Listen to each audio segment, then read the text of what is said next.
Yesterday, Donald Trump laid out his vision for America after being inaugurated as the 45th president of the United States. In a reporting career spanning 5 decades, CBS News contributor Bob Schieffer has seen administrations come and go. Yesterday, he witnessed his 14th presidential inauguration, and he joins us now with his impressions and thoughts on what lies ahead. Bob, welcome. We need your wisdom.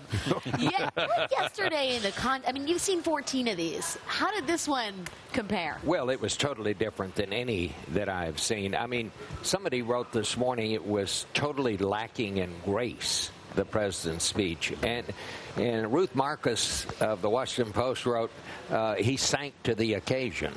But beyond that, beyond the tone of the speech, I think the content of what he said was disturbing. He wasn't talking about building a wall along our southern border. He was talking about building a wall around America, and probably putting a top on it, I suppose. It was just extraordinary. This was not a speech from a Republican. It wasn't a speech from a Democrat. This was somebody totally different. When he talks about, we have spent money defending other countries' borders while neglecting our own, what kind of a message does that send to the world? When he talks about, buy America, hire America, that sounds great. And obviously that's what we want to do. But does that mean we're totally withdrawing from our trade agreements around the world? I think this is a speech that our allies, our traditional allies, they've got to be worried about this, because I think they don't know now exactly where the president and where America does stand. Well, the operative line there is that he had in the speech was protection will lead to great prosperity and strength. Protection is the philosophy. But it never has, and it's never been our philosophy. For 70 years, America has been the superpower. We were all over the world, and that's where our power comes from. That's where some of our economic power comes from. Bob, you and I talked about this on set, the invocation of America first. That was also the name of an isolationist movement helmed in part by Charles Lindbergh in the years leading up to World War II. You remember that? And that came to an end with the end of World War II, when we became part of these alliances, NATO, our alliances in the Pacific. I'm sitting here wondering, how do the Japanese feel now? They are under America's nuclear umbrella. That's why they have never felt the need and why they don't want to build nuclear weapons. They know that the United States, if they're attacked, will consider it an attack on us. That got us through the Cold War.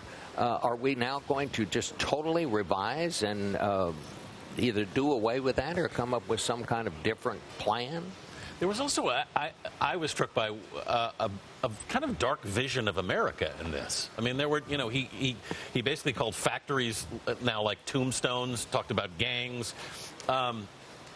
Did you see an America you recognized in that speech? Not anything like that. Let's not try to gloss it over. America has problems. Terrorism is a problem.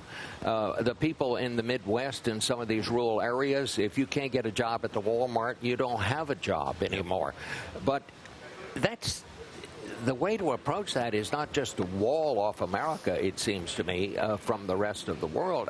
So many of those jobs, they didn't go to immigrants. They didn't go to, they went to robots. They went to the technology. You go and park your car now, there's not always somebody there to give you your parking ticket.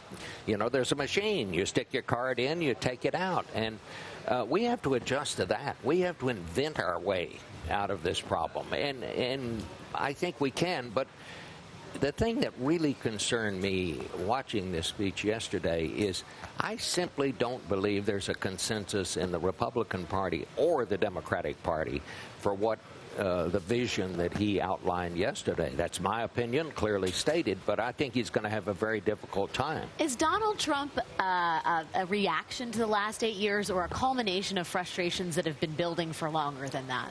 The country is deeply divided, and this election made us more divided, not less divided. This was, after all, a contest between two people that a majority of the American people neither like nor trust. But Trump goes into office with the lowest approval ratings of anyone who's been president in modern times. He needs help on Capitol Hill.